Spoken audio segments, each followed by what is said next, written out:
applying it to help people, even though it may seem like just one drop of water in the bucket. You know, one less person with really bad back pain really does change the world. It does. Not just that one person's world, but it changes the world of the people around them. So.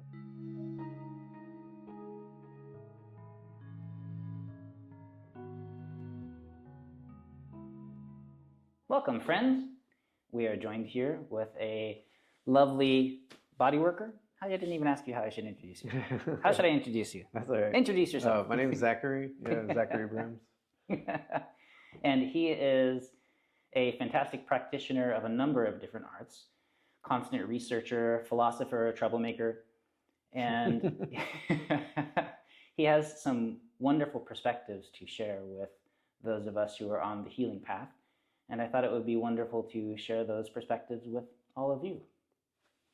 How are you doing? I'm doing good. Yeah. Oh, good. I'm doing really good.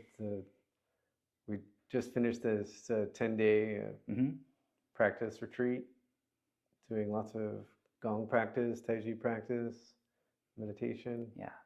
So I'm feeling what you might feel like after 10 days of that. It's always a very transformative experience, and I highly recommend to everybody at some point in your life, hopefully at least once a year, to go on an extended training retreat of some form. And how did you start on this particular journey? Why are you here? How did you get here? See, there's details to that. It's kind of it's a long story. Sure, please. How did I end up sitting here talking with you? We've had actually, over the years, a lot of good conversations. We have. Over various different tasks and activities, you know, sometimes sweating over a giant piece of lumber, sawing and That's true. sanding and getting everything cut out and measured right. We've worked on a few projects together, so yeah, a lot of different topics. A lot of different topics. Primarily how I ended up doing Qigong and Tai Chi practice was not necessarily happenstance, but a lot of times it seems like it was kind of coincidental. I get a spark of interest in something, and I tend to go on a deep dive. So that's kind of one of my natures. And so that's a short version of how I ended up at a 10-day practice retreat. Doing Where did you start your healing journey, in the sense of either healing yourself, or did you come to it first by wanting to help others and then found a way to help yourself? For me, it was kind of like a usual thing. I think with most people, it started off with, you know, an injury, health, you know, a challenge to my own health, and that is kind of how that began. You know, then you start to find different ways to get yourself to feel better, get out of pain. Yeah. Sometimes those are good ways, and sometimes those are not so good ways. And so the idea is to kind of keep exploring, because if you haven't found something that's really nourishing, then there's definitely something else out there for you to find. So. I think that's the hard thing for people is, oh, that didn't work, nothing will work, I give up. Right. Giving up is, it's easy. It's easier to. I find that curious. One of those things about pain. One of the things that I find with people with chronic pain, knowing that they may always have chronic pain can sometimes be really depressing, and that then there's kind of continues that sort of pressing down of the vitality. Yeah. It can be a really big challenge. So, so there's always something to explore with it, no matter what kind of place you are with the pain. And there are a lot of great things out there that can really help, and more is being uncovered through exploration. New findings in physiology, those kinds of things are all opening up new ways of seeing it. New and old ways. New and old ways. Yeah. Exactly. Yeah. So what was it that you came across? Let's see. Well, what I've been training in for the last several years is the counter strain model, the fascial counter strain. Yeah. It's an old adaptation from the technique strain counter strain. Mm-hmm. It's like a 65-year-old sort of osteopathic technique that has been around quite a while as far as like a general concept. A lot of people have probably heard of that, especially in the sort of manual therapy world. Occupational therapists, Right. physical therapists, chiropractors, that kind of thing. It's all kind of in that realm. Massage therapists. And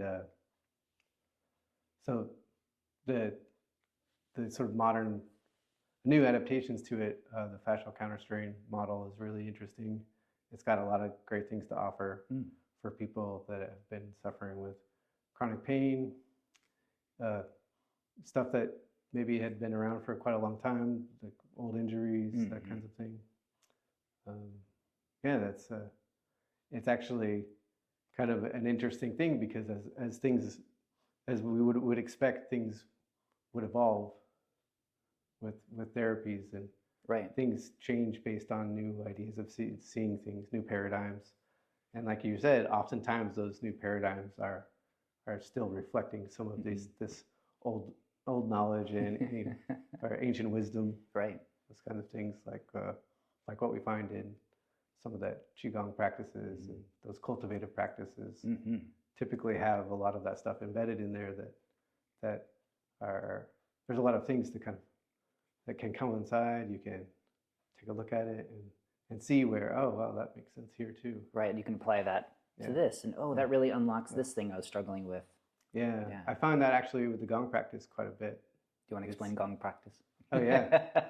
Actually, maybe you're a better explainer of that one.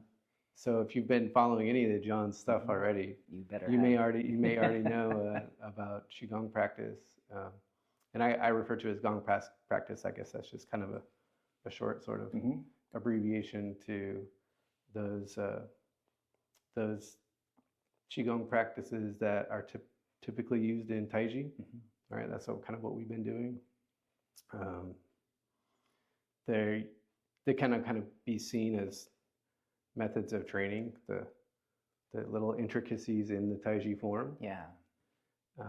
But that's just a real surface kind of idea of it, and that might be the thing that draws you in. But the thing that might keep you there is that the practices are these underneath all that sort of postural, structural frame stuff is all of this internal cultivation that is sort of nourishing the chi, maintain the vitality of the body, keep out those pathogens, having it strong enough to sort of keep everything moving smoothly, working through the stagnations and things like that. So the Gong practice really is a sort of practice of inner self-cultivation, physical movement, stillness. It involves a pretty dynamic range of different things. So it's hard to really pin down, say like, oh, it's this. But yeah, it's one of the things that I've found that throughout the years, it's probably that most helpful thing that I can do on my own, aside from keeping a reasonable diet and getting good sleep. Between those two things and adding some Gong in there, you can actually heal through a lot of things. It's quite amazing. And so you found that useful for your work as well? Absolutely, yeah. The fascial counterstrain work really kind of goes in and targets real specific areas. It can basically, we work on a lot of different levels of the fascial system of the body. A lot of people kind of know what that is, but in a nutshell or in a brief, a lot of people are really kind of familiar with the sort of the myofascia, which is surrounding these muscle tissues, linking and chaining groups of muscles together. But it's not just that. It's not just a coat around or a sheet under the skin or around the muscle tissues. It's actually innervates and is surrounding just about every anatomical structure you can imagine, even down to that like cellular level. It's amazing. So being able to have a system that can work directly on these can be really beneficial, because we're talking about global change in the body just from being able to manually release some of those tissues, or that whatever layer it may be, wherever it may be. Wherever it's hiding. Right. How do you find out where it's stored? Typically through just some motion testing, you know, getting people kind of in a seated posture, seeing what moves, what doesn't. There's also a cranial scan. It's a little more complex to explain that, but you can actually, there's zones on the head that you can actually really tell where there's going to be restriction, and we use that to verify if we find some restriction in the body that's also being shown on the head. That basically tells us that it's a fascial problem, and or at least there's a fascial component to it. And so that's kind of how we work around kind of really making sure that we're treating something that needs to be treated. Yeah. And what kind of confirmation would you have if you got it just right? Typically, the restriction in movement would loosen up immediately. Yeah. Wow. You can actually kind of do little inhibitive types of tests. It temporarily will actually loosen up and then come back, and that's also another verification of okay. That's really helpful. You hhold this spot and it moves, and then you let go and it doesn't move anymore, and you know you're kind of like you're onto the right trail. You got it just right. Yeah. That's cool. Yeah. We do something similar in acupuncture, where there will be a series of possible treatments, and so we poke around, and one of them might actually suddenly make a change. Oh, my headache just went away. And or you see their face shift, and like, okay, that's the one. Yeah, you can actually have an observable change, and that's really what wonderful. we're looking for. Yeah, so the differential diagnosis in Chinese medicine is also really, really helpful for that. It works similarly to that. It does? To that, yeah. Oh. Do you find that the theory is similar, or just that the method is? No, the more the method. I think the theory is kind of a little more of a standard kind of physiological theory. Sure. Rather than the Chinese theory. I find where they do kind of coincide in different places, but the language is different, so it's really hard to say, like, you know, you can't start applying this physiological thing. We're going to call that qi. Right. We're kind of like that's sort of not really getting a full grasp of the definition or the sort of the meaning of qi, or what it's being used, that word is being used for. That makes a lot of sense. Yeah. But the system within itself is complete and works well on its own within its own framework. Absolutely, yeah. That's kind of what's nice about it, is that it's a pretty easy modality. Like generally, it's a soft decompression, so it's very ininvasive. Unlike some of the older legacy kind of manual therapy techniques, you know, like those high velocity adjustments, getting things to crack open, or not really crack open, but it can feel cracked open. Or even like some of that sort of really kind of well-known deep tissue types of modalities that insist on the idea that something needs to be kind of ironed out and kind of broken up. Right. Like this is the common language that we use around it. I actually find after years of doing those kinds of things with people that they were coming back with the same thing over and over. So it's part of how I found this fascial counterstrain, because I was looking for things that would help things actually resolve over time rather than just a constant kind of maintenance routine. One is better for your business. Well, yeah, one's better. One is definitely better for the business, and then also, people get a really good response out of the idea of getting kind of like that deep work, because we're actually working into a pain zone, and then the body kicks on some of those some of those mechanisms that it uses to knock pain down. Mm-hmm. So they're actually kind of getting a little bit of a false Right. sort of positive on that, Right. because Yeah. you end up kind of just flooding the zone with like more Endorphins and yeah.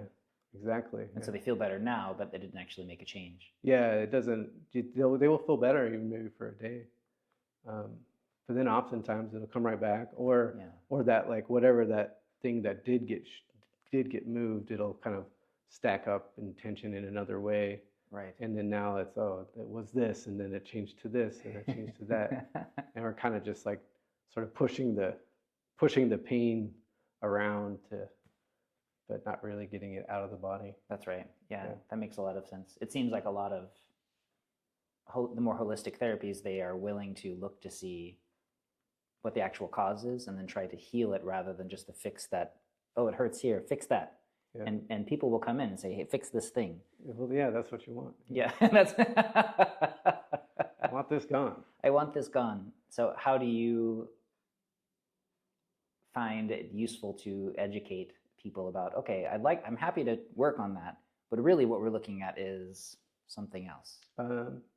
Actually, that gets tricky because everyone's a little different, you know, and when people are paying out of pocket for health services, then it kind of becomes something that, like, you know, typically what I like to do is point out okay, if you're coming to me and John comes to me and he's like, oh, my elbow, you know, like, I immediately address the idea that you have elbow trouble. What's going on?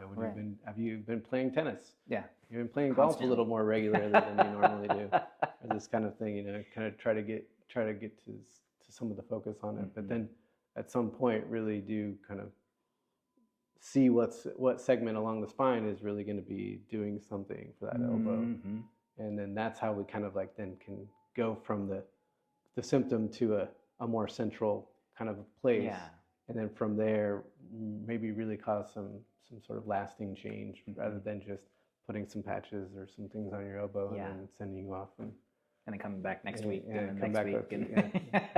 You have a golf tournament, then you. That's right. Because I know how much you don't play golf. One of the reasons I really appreciate Zach's work is that he is somebody who is genuinely interested in helping people heal and to understand how all of this works and how it interconnects and how we can go through the circle of transformation and become healthier and more well people. And I'm constantly hearing him go from being the local expert that we have whenever we're practicing and we're trying to remember the name of this little local spot or a fossa or what connects here again? And Jackson says, oh, it's this. And he comes out and throws us some Latin term out.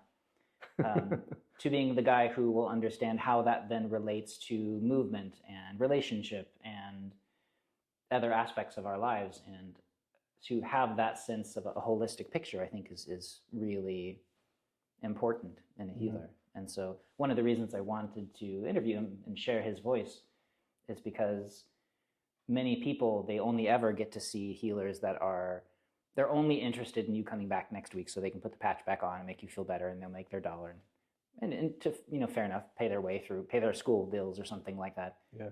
And then there are people that are interested in genuinely being part of the solution and helping people and being part of the transformation, even in society. And I feel like that is a really wonderful message to share with people. Yeah, I do as well. Yeah, thanks for sharing it. I really like where some of these models overlap, like the Chinese model. We've been doing a lot of Qigong and Tai Chi.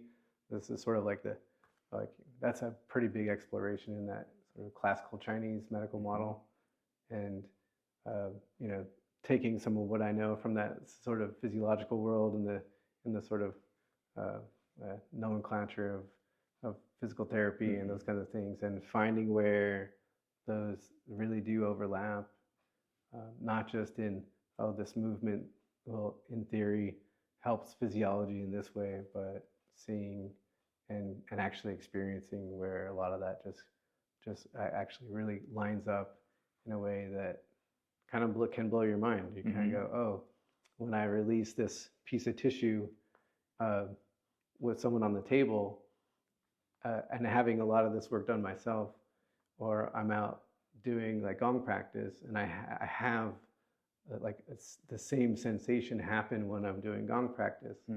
That really is kind of, you know, backing up the sort of idea where these things do overlap quite a bit, and knowing some of that on both ends can really be helpful. So, you know, that having a nice background and practicing that sort of garden variety sort of Chinese medicine on my own, and doing a lot of study in the Gong world, Qigong world, medical Qigong. I did a lot of that before I even came here, and so it's really kind of nice to then be able to do something more than just go out and do more exercises, or you know, just need to do more stretching. Just more, that's right. Do more stretching. How do you feel that the studies you've also done in Taoist philosophy or other different forms of philosophical discourse has shaped the way that you approach your healing, maybe differently than somebody that you're practicing with doing strain counter strain work? Yeah, that's take your time. Yeah, that's a small question. How does that, I didn't prep him with it. How does that?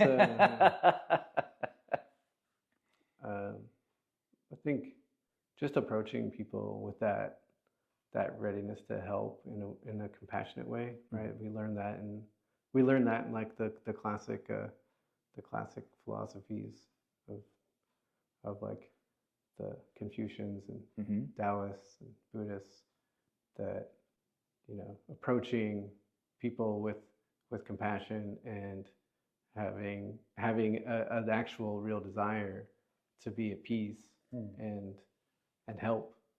I think that's a pretty good guiding principle right there, and that can kind of get applied in a lot of different ways.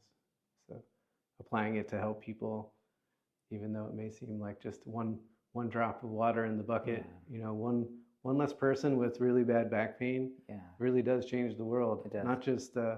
Not just that one person's world, but it changes the world of the people around them. So that's right. You know, that really spreads out. So I guess that can kind of fit into where some of that. Where's the philosophy? But it changes everything when we adjust how we are seeing the world. Then it adjusts every single thing that we are doing in the world. Exactly. Yeah. That piece of the way we do anything is the way we do everything. And so how do we then approach, whether we're treating, you know, the sore tennis elbow, but the way that we're approaching that is different than if I was seeing it as either a meal ticket or they're a problem for me to solve, or the way that we link them and relate them to the rest of our lives and the rest of the world adjusts everything. Yeah. It's definitely a way to give back, you know. Yeah. So what else? Tell me more things about you. Yeah, it's kind of good. We finally got a chance to do this. We've been talking about getting together and doing an interview kind of for years. For a few years. Just, it's good that we had the opportunity this time. I was in town, and I'm normally in Arizona, right? Yeah. So usually far away. Usually when I talk to John, it's on the phone or some text message or something. You know, sending some emojis. Yeah, so things are good. It's been nice to be out here at the retreat center, to see all the lovely work that everybody's been pitching in to make this a really nice retreat space. We're standing in the room that you were part of building. Yeah, we were building this room like just last summer. It's pretty neat. It's really neat. Yeah. And what spurs you to do something like this? We're sitting here talking about work within medicine. So why woodwork, and why are you taking so much of your time to donate to help? I don't know. It's just nice seeing something come together, you know. We're sitting in this room, and it's just really nice to be in something that we made and go, wow, this is nice. This is great. Really nice. This is we've been having our lectures in this space all week, and the whole time when I'm sitting there, kind of going looking at the beam, I'm like, I remember putting that beam in there, and that was not easy. We had to kind of tip that thing out and get it this way. So everyone's holding it. yeah, Somebody attach it. Yeah. And I'm an artist at heart, so the chance to create is always a chance I will take. What other artwork do you do? I do all kinds of things. Throughout the years, I've done lots of painting and drawing, two-dimensional, visual art. Cool. I got into doing a lot of that woodworking. Like actually, we actually really bonded maybe over some of the Japanese woodworking, and that's something that I've been exploring quite a bit. It's pretty fun. I still have some kanas to set up and get going at home in the garage.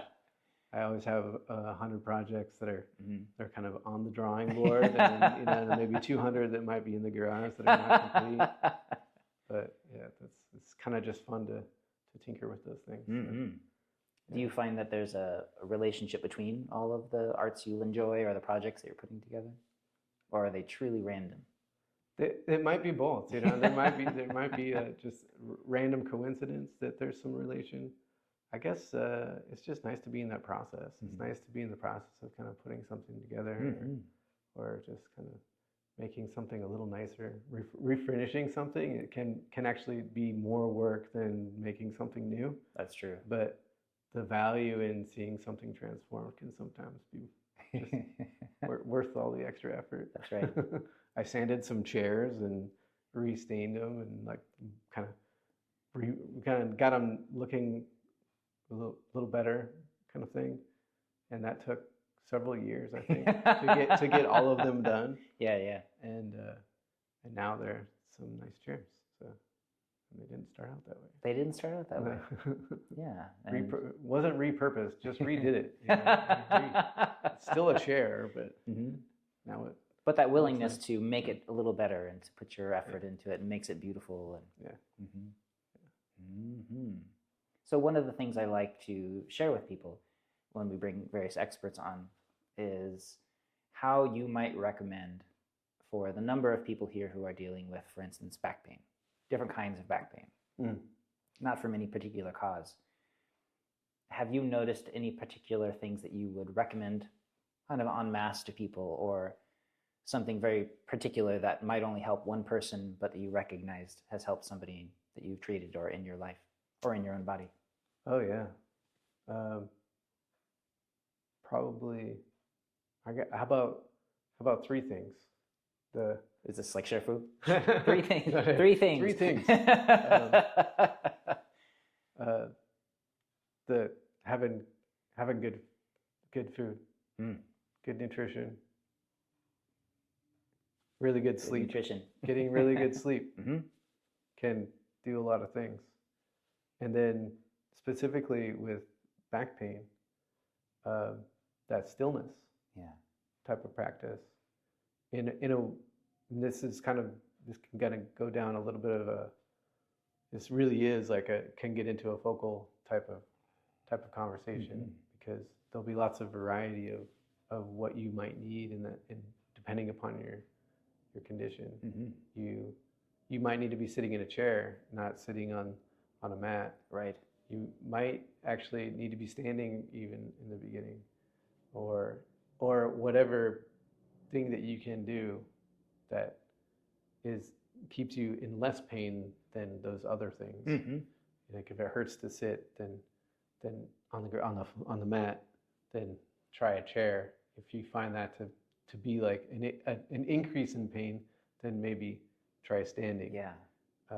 So really getting down to like finding a good position that you can be still, to find that place of stillness, that can be really, really productive.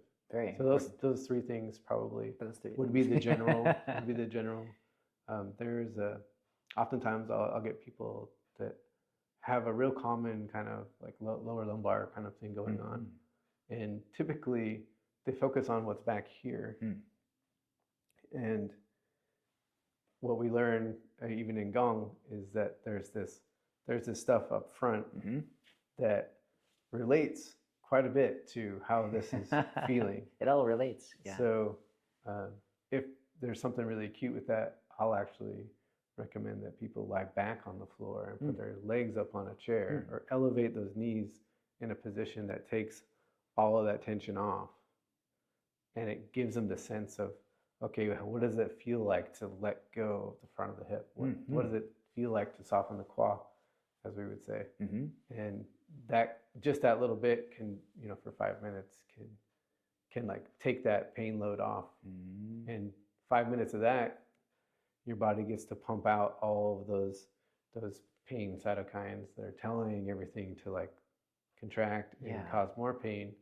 And that can be like taking a pain pill. It's 5 minutes of that can be that effective. Hugely helpful. Yeah. And if it stops the cycle that's feeding into itself. Exactly. That positive feedback cycle, so you can't get out of it, even if you're doing it correctly. Yeah. It may not solve the problem all the way, but it can give you what you might need for the time being. Sometimes even just a few minutes relief for people that are having trouble finding it any other way is life-changing. Yeah. Like, oh, I can think for a moment. Yeah. Maybe I can make that phone call or do that because I'm not constantly in pain. Yeah, really. It's huge. Yeah, 10 minutes can change the world if you have 10 minutes of not being in pain. That's right. Yeah. Because if it's constant, it's definitely driving everything you're doing. Well, and people will often feel like they don't have the bandwidth, either energetically or within their time frame, because everything is taken up with pain. And so when you give them that moment of respite, then suddenly they can think clearly, they can work through problems, they can have a relationship, they can, just by giving them that moment. So I think those little tips are really powerful. Yeah. So you had good sleep, good food, stillness practice, and he also recommends sitting in a chair rather than sitting on the ground if it causes you pain. I'm constantly telling them this too. And then the recommendation of putting your legs up on a chair so that your back can soften. Yeah, just elevating, just elevating those knees. It's basically, get lying flat on the ground, having a chair or an ottoman nearby that you can get your knees and your feet up on. And it just basically decompresses that lower lumbar, like on the anterior side, so on the front. Yeah. It's the pains you're feeling back here, but getting this to the front part of those spinal segments to decompress is what will actually release this part. So that's kind of more of like a real common specific thing that I see. So that won't help everybody, but it might help somebody. It could be, it could be enough to kind of throw that one out there. Right? That's right. This could help a lot of people. As most people have some sort of dysfunction there. If it helps you, put it in the comment section down below. Oh yeah, definitely let us know. Yeah, let us know. Yeah. There's another thing that I did want to kind of bring up about those different complex systems end up being really affected by chronic pain. And what ends up happening is that those chemicals that are released when pain is present are there, like they act as a part of your immune system. They're there for a reason, right? We get an infection, we get something coming in, the body sends those things to the area, and it's basically a containment system. So that all that stuff arrives in the tissue of wherever the site is, and they basically tell all the tissues around it to close off. And that traps whatever the pathogen may be. Right. Sort of the idea. But this also happens with pain, like from an external source. Like you twist your ankle, or you work a little too hard on your sort of sawing and chiseling the woodwork. And Sheffer throws me to the ground. Or you get a soft tissue injury from training, and that same system responds. So what can happen then is a chain of events, right?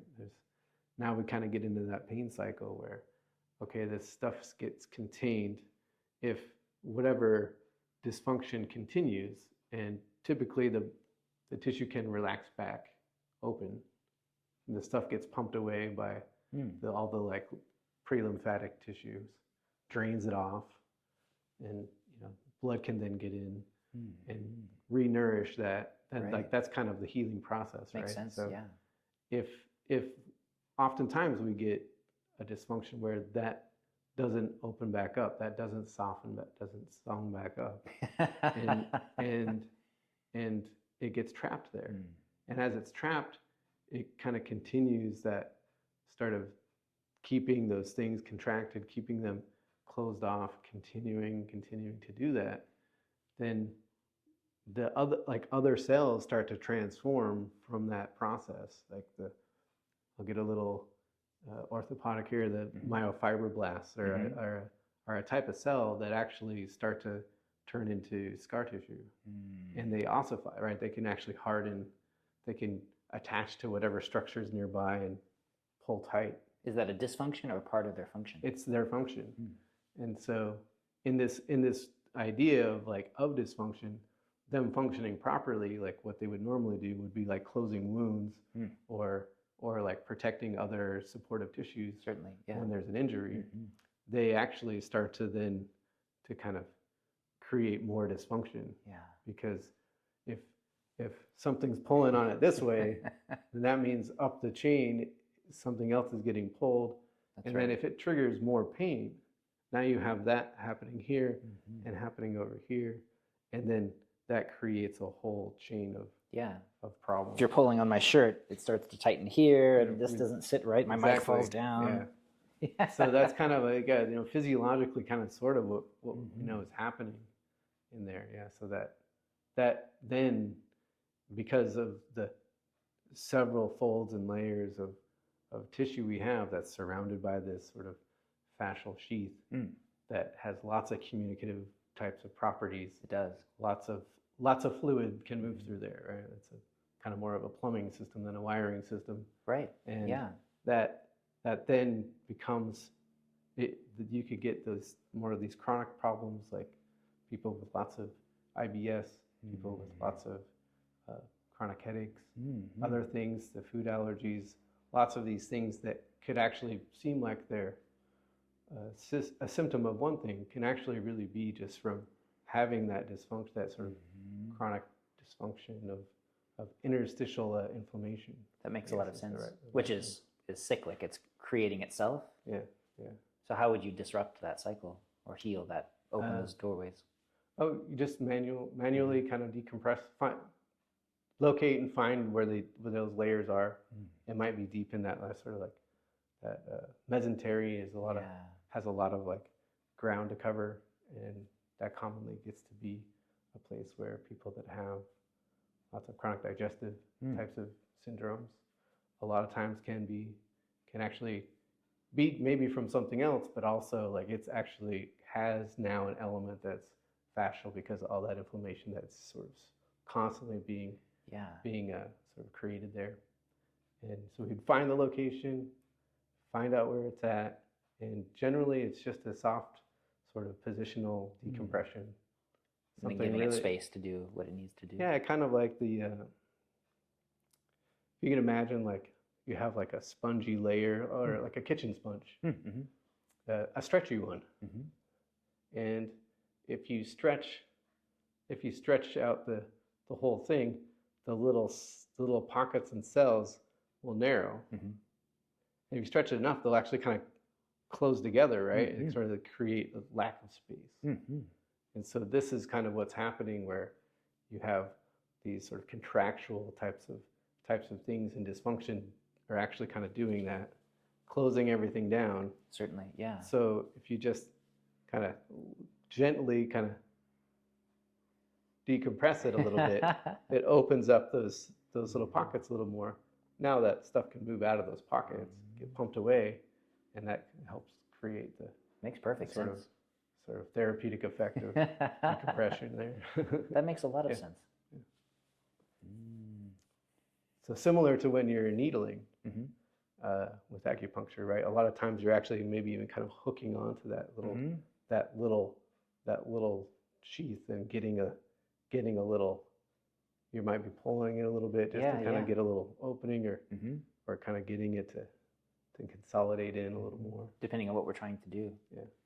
And this is a perfectly timed discussion because I just finished doing 100 days of the fascial massage that Steffi teaches us.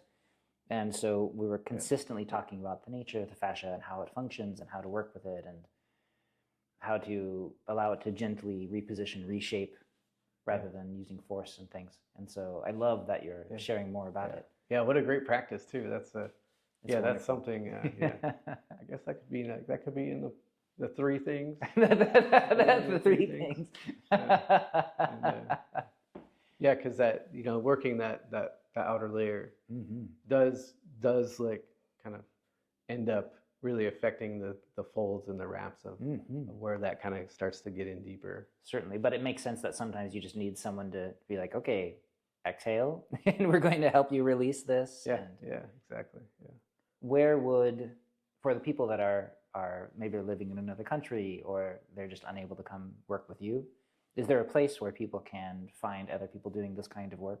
Oh, right. It's if you fascial counter strain, you can Google search that, or whatever search engine you prefer.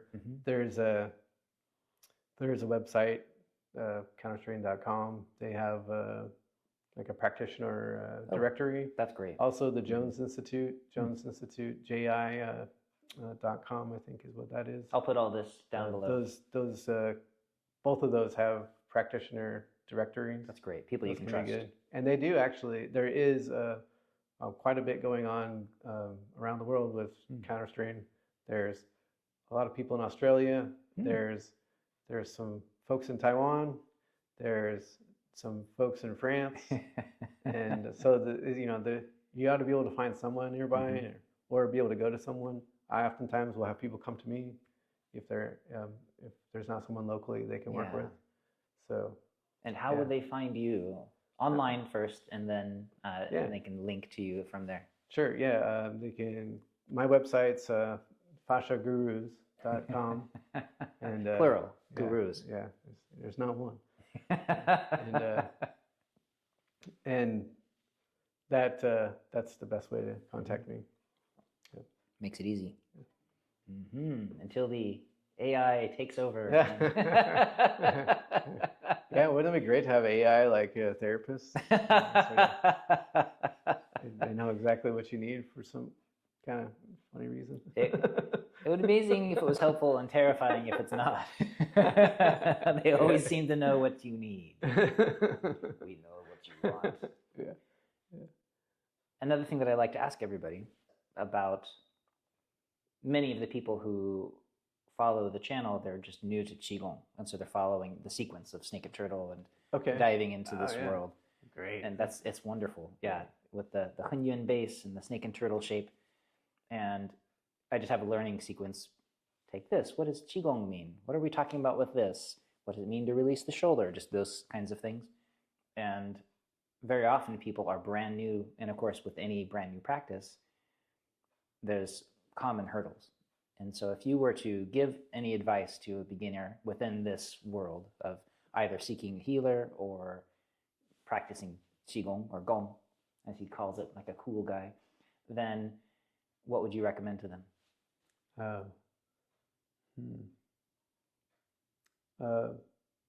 In the beginning, I guess I could just kind of go with my own experience. When I first started learning Qigong types of practices, I thought that I was actually practicing something that was easy to do, and that's true. It's easy to do on the outside, and it's a little harder to do on the inside. So that piece of it that takes time, and it is easy, but it's not fast. So my recommendation is to continue working towards something that is there's not really an end goal there. There's always a place to really sort of soften a little more, song a little more, and continue to sort of release through those things. Yeah. That's probably maybe the number one that I would say is that don't give up. Yeah, that's Don't what you give said up at on the that. beginning too. And giving up is also not continuing to progress in that. Giving up is sort of just finding an outside frame of it and then staying there. So keep working at it. Keep working at it. You can do this. Yeah. If you tried something and it doesn't work right away, sometimes it's because you need to look elsewhere. Sometimes it's because you only stayed on the surface and didn't take the time to go deep. You're digging 1,000 holes, but you never dug one deep enough to find water. I think I dug 1,000 holes for a few years, and you know, it's still, if I would have given up there, that would have, yeah, I would have found nothing, I guess you could say. That's right. Yeah, so don't give up hope. yes. Or at least definitely not that. Definitely not that. I really liked something that came out of the last 10 days was the smile on the face. Yeah. Treating yourself in that way. Yeah. Treating yourself with that gentle smile, and you know, that I didn't know that smiling is songing the face. That's right. How about that? And it disinhibits the qi. Yeah. Good advice. Yeah. Anyone can practice that, especially you. You know who you are. Thank you, my friend. Yeah. Happy to do this. Thank you. Check down below. We'll do it again. We will do it again. That's right. And please put your questions and comments down below for him, and I will send them on. And perhaps in the next interview, we can address some of your specific questions or concerns if you have them. Yeah. And we'll go from there, because it's always nice to have experts like this that we can tap for more information. And together we all heal. Yeah. Thanks. If you're curious, if you're curious about anything else you want to ask, you can always just reach out. I'm happy to. That's I'm great. always happy to help and talk with people. So that's kind of that's what I enjoy doing. So we need more people like that. Yeah. Thank you, everybody. Enjoy your practice. Yay! Good. It worked.